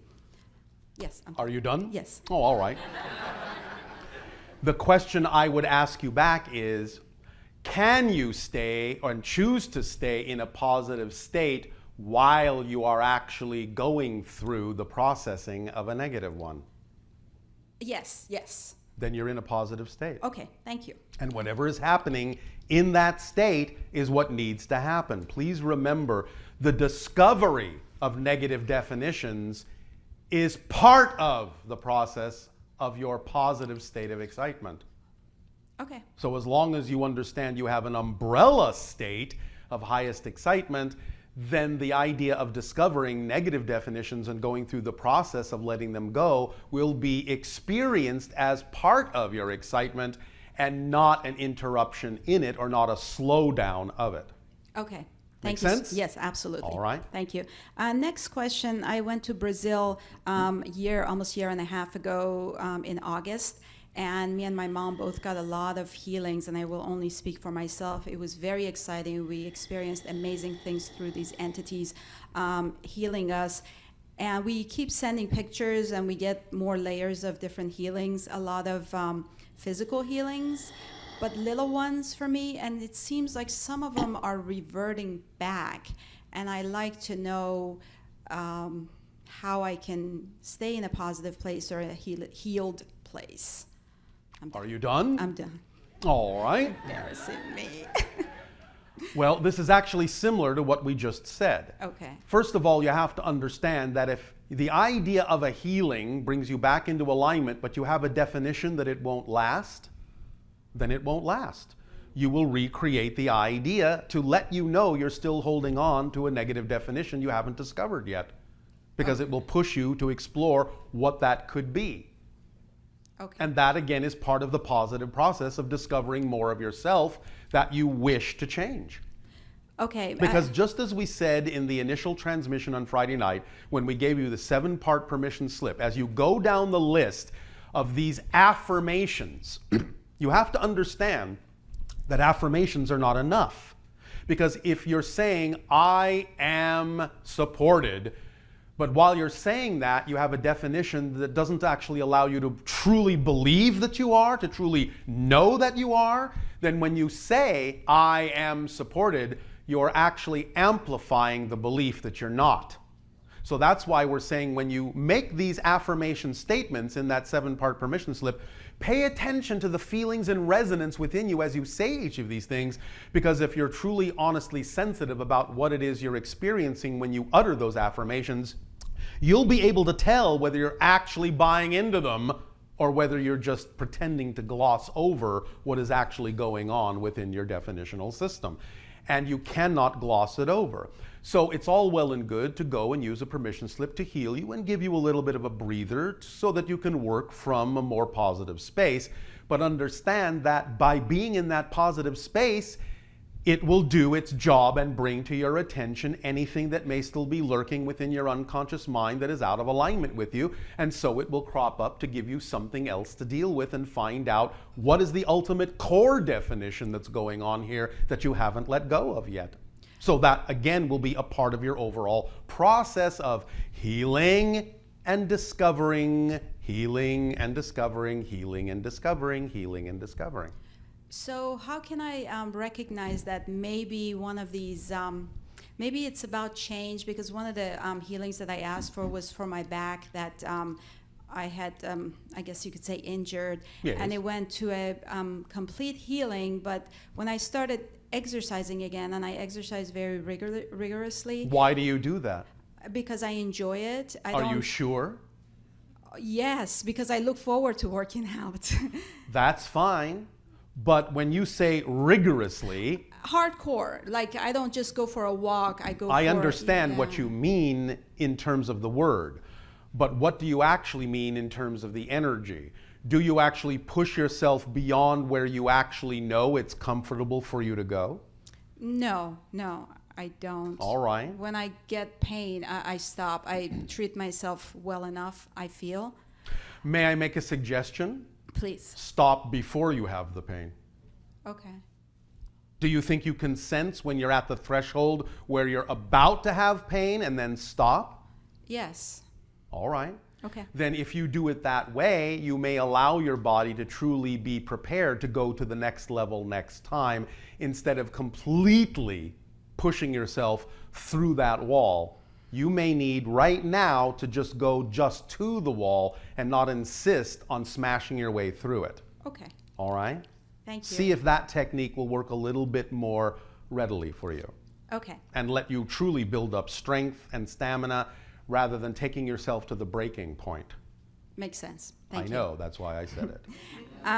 In my private with you regarding romantic love, Yes. you said that I should be open to accepting love from... Well, not should, but you can okay, choose that. right. It would be the sensible thing as far as the next step for me to accept love from all around me, anyone who is, open to giving me love and Well, whatnot. yes, because they are all different reflections of the unconditional love in one way or another from all that is. Right. And if you know you have that support and are willing to support yourself and love yourself unconditionally, then it will be relatively easy to attract reflections of that unconditional love in your life from others that you have for yourself.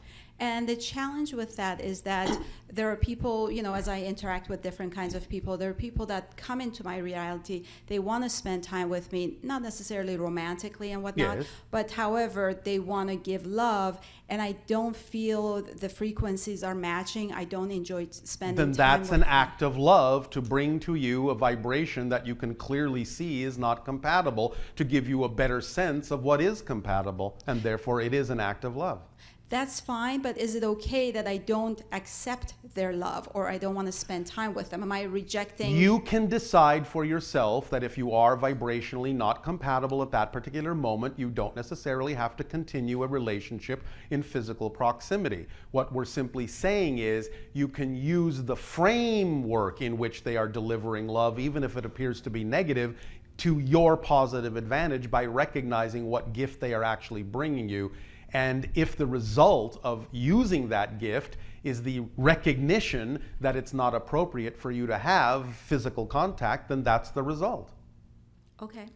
So it has clarified your position about who you are. As long as you are certain that you are not just being arrogant about it, then as long as it is truly clear that you're vibrationally incompatible, then it is acceptable and perfectly in alignment with your excitement to not necessarily physically engage with someone you're not vibrationally compatible with. Okay, makes sense. Thank Yes, you. I know. Someone else had asked one time on a CD that there is no room to be dishonest at any time. There's not even one time or 1% of the time to not have integrity or be dishonest. Well, you This is can the- certainly create an experience of dishonesty and be Right. out of integrity. But if you actually want to be your true self, Right. there is nothing about the definition of your true self that contains the idea of being out of alignment, of being out of integrity. And I generally, my personality is that I go overboard with being honest and telling everyone everything. You mean like you go overboard in your exercise? Sure. I'm passionate about everything I do. Passion does not damage you. Okay. That's your clue. Okay. So my question about this integrity thing is that sometimes there's no need to be telling someone everything. No, of and course I feel not. like I need to almost lie to them because I don't feel like sharing something with them. Does that go under the category of not having integrity? It depends upon the subject matter. You have to take it on a moment-by-moment, case-by-case basis. If you understand that you might in some way be doing more harm by sharing something, then it isn't always necessary, but you really have to be honest about what's going on in that particular example. Okay. And take it on a case-by-case basis. This cannot necessarily be given as a generality. Okay, makes sense. Thank you. Just two quick things. We're going from density 3 to density 4, whatever Yes. these levels. We're advancing. I'm just going to use the word evolvement. Yes. And you had mentioned this before. Just because you're an evolved person, even you can see other realities, you're way out there with your energy, does not necessarily mean that you need to be a vegetarian. No, Okay. not necessarily. You have to Correct. trust your body consciousness. No problem. It is a general likelihood, a general probability that as you raise your vibration, you might lose the urge for denser forms of sustenance. But if you don't, and it's absolutely natural and representative of your true state of passion that you still consume certain things, then you will simply go about it in the most integral way, using it in the most positive way, knowing that this is simply what your body consciousness is telling you you actually need at this moment. And if you use it in a positive way, then it will have a beneficial effect. Okay, but is that a side effect of us going to 2030, 2040, 2050 and evolving? In that we're general. in general. That's all I want In to general, know. yes. Okay. Many of you will lighten up. And as you lighten up, your sustenance levels will also lighten up. Okay. But it doesn't mean you're doing something wrong if it doesn't. Okay. Just, But the way you're doing it will usually change. The way you do it, the integrity with which you do it, the relationship that you form with what it is you are consuming in a very positive way, the gratitude and the grace in which you accept it and use it has everything at all to do with whether or not it is in alignment with your preferred state. Thank you. And the last question regarding Friday night, the exercise that you gave. Yes. I don't know which step it was, but it was the night that you actually say the thing that you like to manifest. Yes. From 1 week to the next, we're doing this 7 times, morning, night, for that particular thing. Yes. Is the thing that I want changes? Like, let's say I want 3 things. No, no, no, no, no, no, no. That exercise is not about what you want. You have misunderstood the exercise. Clearly. The exercise is about clarifying who you are so that what is actually relevant for you will simply more easily manifest. Get your ego out of the way about what you think you want and trust that as you clarify yourself, you will attract and manifest what you need, which will then be simultaneously synonymous with what you actually want. Okay. Makes sense. Thank you. Thank you. Thank you, thank you.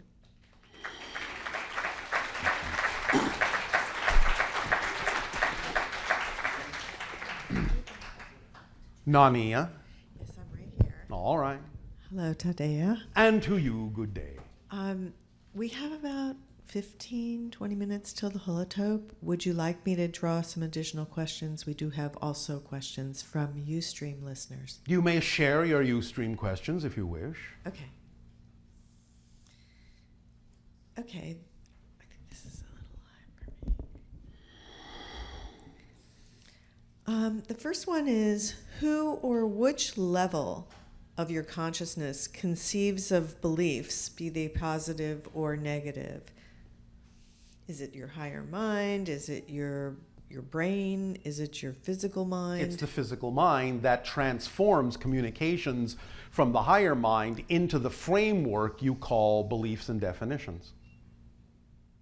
So the initial communication of the concept may be coming from the higher mind and being received by the brain, but the physical mind will tailor that concept into either the positive or negative belief, depending upon what other beliefs may already be instilled within the personality structure. Maybe we can do a concrete example of that. The higher mind conceives of something like... Oh, we thought you were going to give the example. Well, I'm trying to think of something that the higher mind would send as an inspiration, let's say. Time to play. Okay. All right. So the higher mind Received says, by the brain and translated in the physical personality either through the positive matrix or the negative matrix in terms of how it relates to that idea, either positively or negatively. So the negative thought might come up, I think it'd be really fun to go... I'm trying to think of something kind of negative. Well, time to play can translate in the negative belief system as, I don't have time to play, I'm too busy to play. Right, that It's not important enough in my life to play. But you could also make a negative choice about a way to play. And you can also make a negative choice about what you define playing to be, yes. Like, you may be misinterpreting the idea of play in a negative context, yes. Like what would be a negative expression of play, would you say? I'm going to play on your frailties. Play on your fears. Play on your weaknesses. Or even doing some kind of activity that would be harmful to other people. Yes, because you're interpreting that negative activity as play. Because that's how you've been taught to think of these things, how you've been taught to define these things. That's why the Germanic word Schadenfreude exists. You understand Schadenfreude? Deriving delight from the pain of others. Wow. Some people think that's playful. And then, of course, a positive aspect of play would be something like, oh, I think I'll go play tennis, or I'll go to the beach and play with people there, Yes. more of a Or positive... I will now decide to play a different role in my life that is more representative of who I prefer to be. That's a nice kind of play. Yes. Or I will recognize that I am but a character in a play, and this is not really the totality of who I am as a being. Or I'll just go play ball.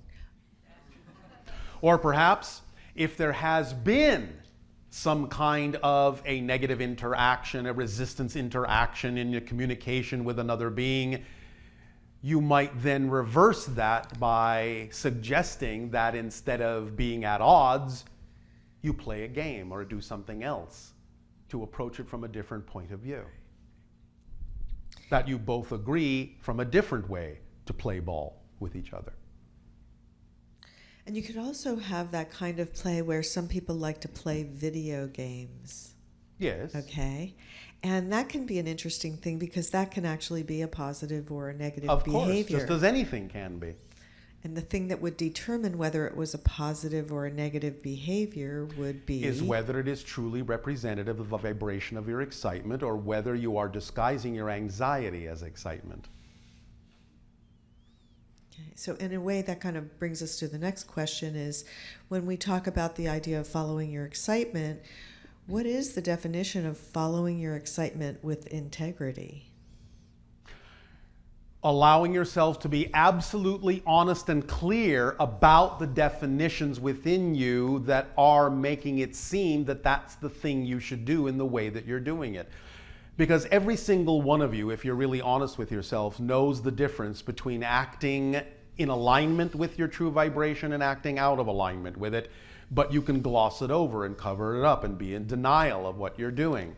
So it takes absolute clarity and a willingness to be honest about what the energy is you're actually truly experiencing behind that decision, and not covering it up or glossing it over with a veneer energy that allows you to pretend that the real energy you know is there isn't there. Do you have to take into account other people when you make those decisions? Sometimes you do, because if you are interacting with other people in certain circumstances, you may have definitely attracted yourself to interact with others for a reason. It doesn't mean that you have to ultimately decide to do what they tell you if it's not true for you, but they are nevertheless there as a reflective reason to help you figure out what is true for you. And sometimes they actually are capable of acting as reflective mirrors for things that you need to really listen to and know and learn about yourself that you may not be able to be willing to listen to if it just comes from within you, and vice versa. In other words, others can be used to keep you honest. Yes? Yes. But the others can also take that too far and in their own negative ways try to control you. So you have to achieve a balance point between those two.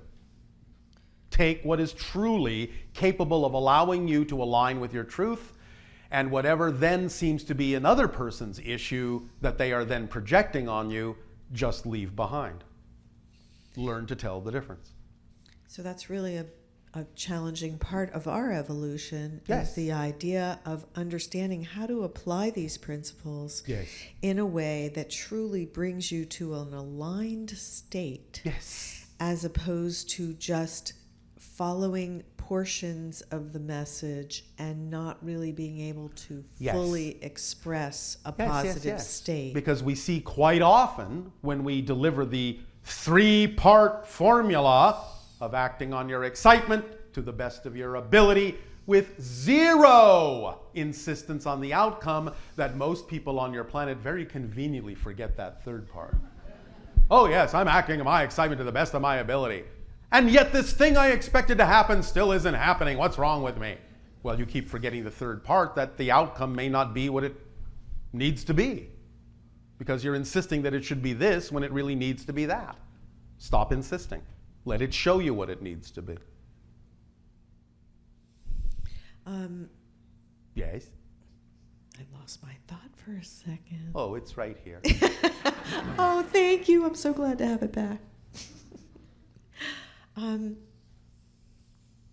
Along with the idea of following your excitement and the idea of our present way of perceiving reality here on Earth. Which you understand is actually a little bit different for every individual. Right. Even though there is a collective component, it's never exactly the same for everyone. When you come from the perspective of negative ego versus positive ego. Yes. in general, is the human condition reflecting the idea that humanity is still looking at reality through the negative ego primarily? Duh. What do you think? Well, I came to that conclusion also, but... Thank you! Yes, of course. Isn't it obvious? Yeah, I think it's just really interesting because in our own individual lives, we might experience a lot of joy, happiness, positive states and everything. Yeah. And then also experience things that are perspectives from the negative ego. And it kind of goes all day long, you know, flipping back and forth, back and forth, back and forth. Because you are still in that process of discovering all these things that have been hidden for so long. And I think even when you become engaged in spiritual work and those ideas, it can be easy to sort of have the illusion that you're, oh, I'm so spiritual, I'm functioning but from if that's the your positive definition ego. of spiritual work, then you don't have an understanding of spiritual work. Because spiritual work is designed to reveal the things within you that will actually allow you to become more spiritual, because you are discovering things within you that are out of alignment with that spiritual vibration.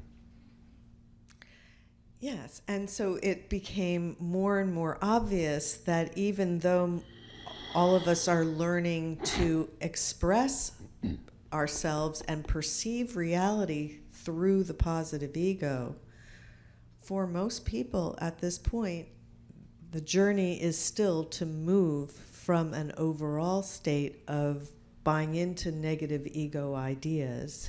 Yes, nevertheless, that statement, while true unto itself, can really never be a rationale for any individual remaining in a negative state just because most everyone is. Right. And so how will the planet look different, let's say, when the majority of us, well, let's take a step in the middle, which is more and more people on the planet actually really get what it means to be perceiving reality from a neutral state. Yes. As opposed to more of a negative ego state. Yes. And so then the Earth would look more like what at that stage, and how would it look when we really move into that arena where fundamentally we're seeing things through the positive ego on a continuous basis? The things that you will choose to create will be far more integrated with the natural state of your planet. Symptoms of that would be that we would start cleaning up our planet. Yes. That we would stop polluting it to the degree that we are now. You will use alternate forms of empowerment. You will build structures that have little impact on your physical planet. You will allow more nature to exist. You will develop stronger relationships with all aspects of nature and include them in instead of shutting them out or shutting them in. All those things and more. And then let's say when we start really expressing and perceiving reality through a stronger positive ego state, of course, next phase of that would show up as the dropping of your borders, the true dissemination of empowerment, the true validation of individuality, the true validation of uniqueness, which would then allow you to actually form a unified society.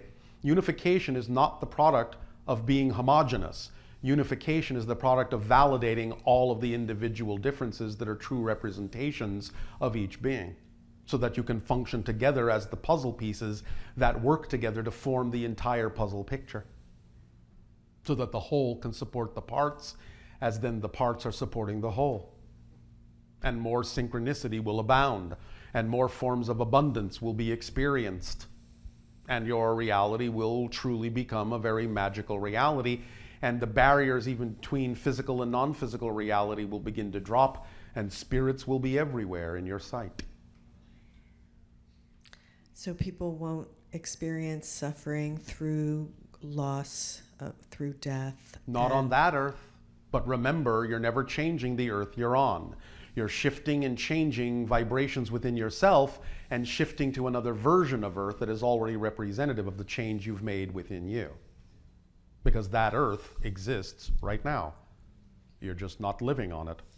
And the way you could live on it would be simply to truly come from a positive ego perspective. Yes. 100% of the time. Yes. That's the way to accelerate the experience of living on the earths that are representative of that state of being. But you will still go through the process because that's what you wish to do in order to fully appreciate the outcome when you manifest it, by knowing what you have brought with you as learning and experience that has expanded you into the being you now are in living in that reality, so that you may have joy in your ascendancy, joy in the experience of change, joy in the experience of manifesting.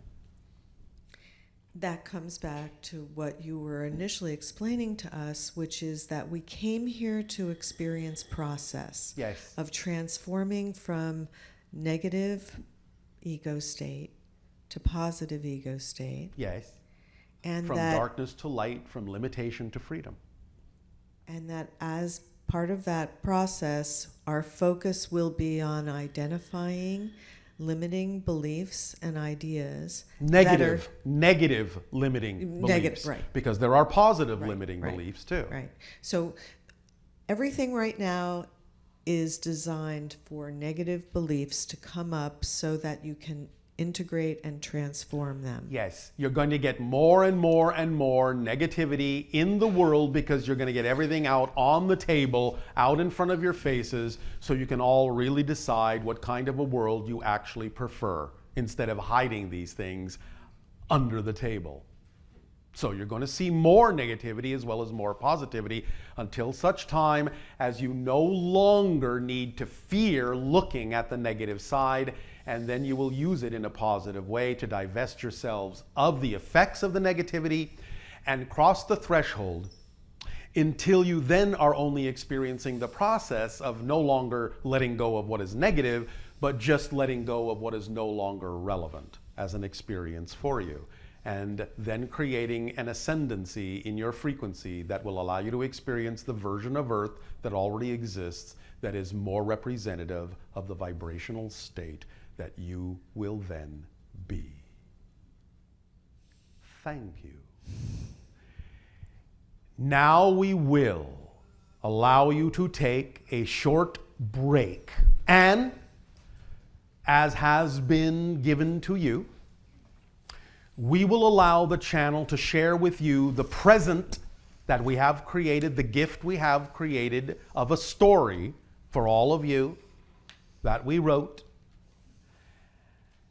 And then we will allow for what you would call a relatively typical meditation technique for locking in these ideas we have discussed in this transmission this day and the previous 2 days, to crystallize these ideas for you so that you know moving forward that you are a new you in a new reality.